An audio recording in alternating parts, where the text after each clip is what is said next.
اگه پارت اول این سری رو دیده باشید میدونید که من در پارت قبلی در مورد 2 از موجوداتی حرف زدم که داستانها و شواهد ترسناکی در موردشون بود.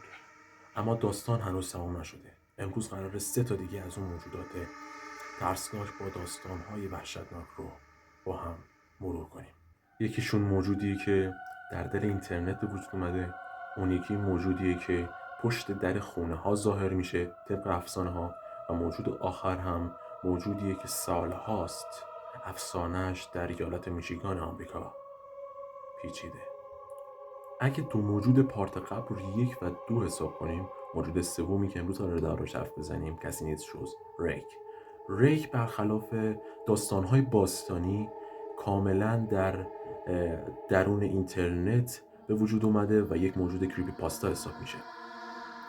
ریک در بسیاری از داستانها شبیه به یک موجود انسان نمای خیلی لاغر و رنگ بریده که رفتارهای خیلی غیر عادی و ظاهر خیلی غیر عادی داره و در بیشتر داستانها گفته میشه که معمولا در مکانهای خیلی تاریک و مکانهای جنگلی و مناطق جنگلی پیدا میشه.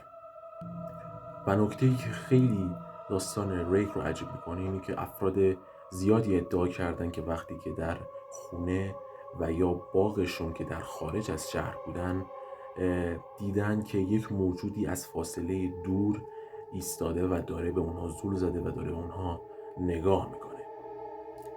و یکی از ویژگی های ریک که در داستان ها بهش اشاره شده اینه که میگن که ریک میتونه مدت زمان بسیار زیادی رو بدون تحرک و حرکت باشه و میتونه مدت زمان زیادی رو به فرد خیره بشه. حالا شما تصور کنید که شب از خواب بیدار شدید، رفتید پشت پنجره و یک موجودی رو دیدید که از فاصله دور داره به شما نگاه میکنه، همینجوری زل به شما زده و وقتی برای بار دوم به اون موجود نگاه میکنید اون موجود دیگه اونجا نیست. موجود دومی که قراره امروز بهش بپردازیم و در نهایت موجود 4 این سری ویدیوها کسی نیست، بهتر بگم که کسانی نیستن جز Black Eyed Children. Black Eyed Children بچه های چشم سیاهی هن که ویژگی هاشون کاملا از روی اسمشون مشخصه. بچه های هستن با ظاهر کاملا عادی اما چشم های کاملا سیاه. که داستان هایی که در مورد Black Eyed Children هست اینی که میگن اونها بیشتر پشت در خونه ها و یا پشت در ماشینتون ظاهر میشن و ازتون درخواست میکنن که وارد ماشین خونه شما بشن. یک سری داستان ها هم که میگن که قبل از اینکه شما اجازه وارد شدن به اونا به خونه یا ماشینتون رو بدین، ترس کامل بدنتون فرو میگیره و دوست دارید که از اونها دوری کنید و سری اون مکان رو ترک کنید. دلیل این که Black Eyed Children و این بچه های چشم سیاه انقدر معروف شدن چیه؟ دلیلش میتونه خیلی ساده باشه. مغز انسان بچه ها رو به عنوان موجودی بی خطر میبینه و اگر این موجودات بی خطر با پارامترهای ترسناک و غیر عادی ترکیب بشن میتونه یک چیز وحشتناک و غیر عادی درست کنه. موجود آخری که امروز قراره بهش بپردازیم کسی نیست جز میشیگان داگمن که برخلاف 2 موجود قبلی که امروز گفتم داستان کهن و قدیمی داره.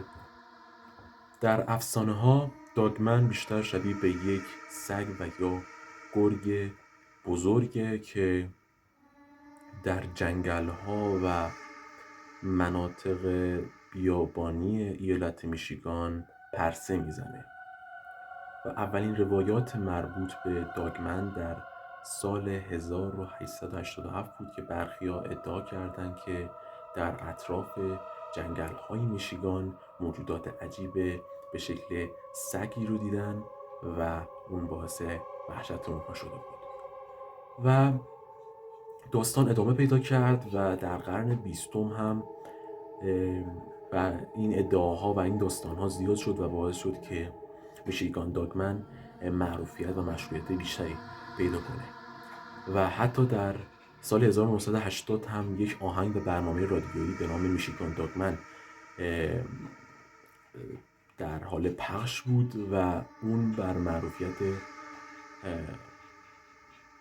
میشیگان داگمن افزود.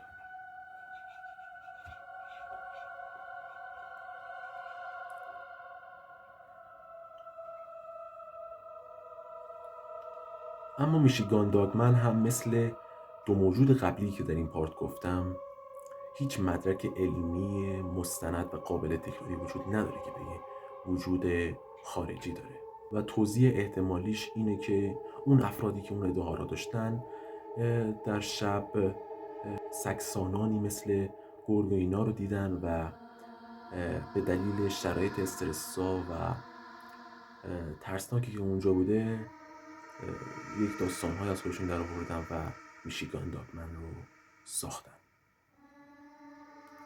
خب رفقا، این بود از 5 موجود ترسناک با داستان‌های وحشتناک در موردشون که در 2 پارت این هفته براتون منتشر کردم. امیدوارم که این ویدیو آزاردهنده براتون نباشه. امیدوارم که لذت کافی رو از این ویدیو برده باشید.